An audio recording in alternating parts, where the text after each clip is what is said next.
comprehensive plans already.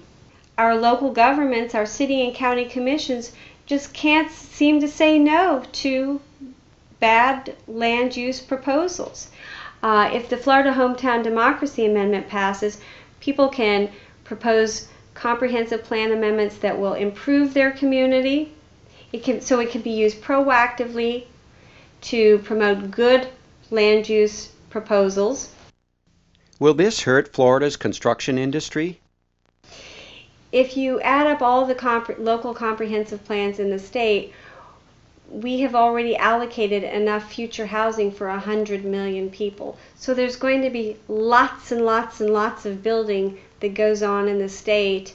People have a choice. Either they can try to live within the parameters of good comprehensive plans, protect green space, try to make sure their communities are not overrun by bad development.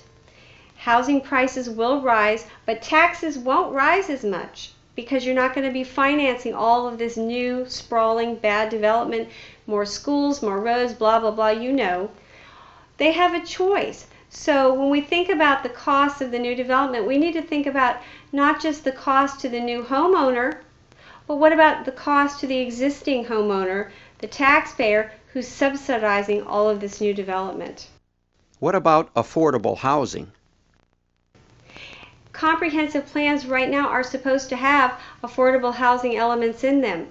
Too many local governments haven't bothered to make sure that there are strong affordable housing elements in their existing comprehensive plans.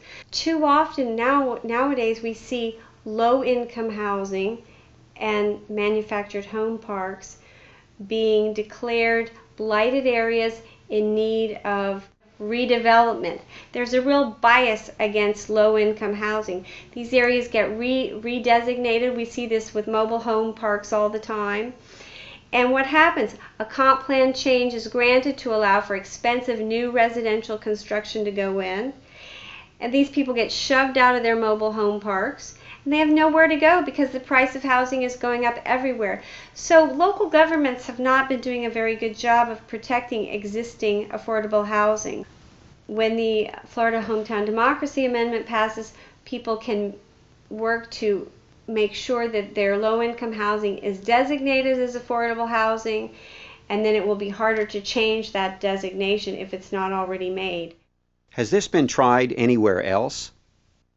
Voter accountability for land use changes has been implemented in other parts of the United States, specifically Ohio. It's been done in parts of Ohio. That's where those U.S. Supreme Court cases originated. It's been done in parts of California, Oregon, and Washington. In California, in counties where it's been implemented, it's been shown to demonstrably cut down on speculative development. Now in 2000, statewide initiatives were tried in Colorado and Arizona. Both of those initiatives attempted to implement complicated growth management schemes for those states where apparently they don't have those kinds of growth management bureaucracies now.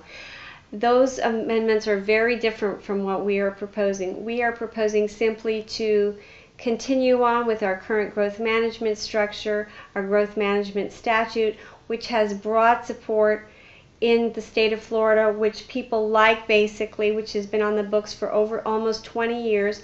All we want to do is replace votes by the electorate on final proposed comp plan amendments with the current system, which allows those votes to be made by city and county commissions.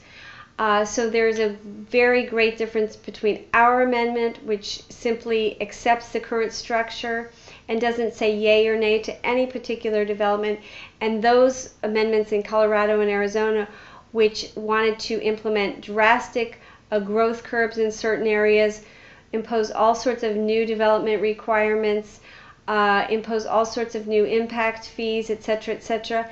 Those amendments, which were very different, were also defeated because the development community spent millions of dollars campaigning against them, and I fully expect that when our ballot moves toward When our initiative moves toward the final ballot, to the final election, you can expect to see all sorts of misinformation and disinformation about our effort spread by our opponents.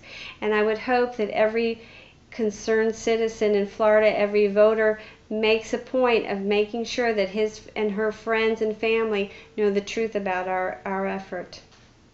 That's the issue in a nutshell. Finally, we have a chance for real growth management in Florida. But it will only work if enough people stand up and support it. Please join us. It's time to put people back in charge of the places where they live. Florida's future thanks you.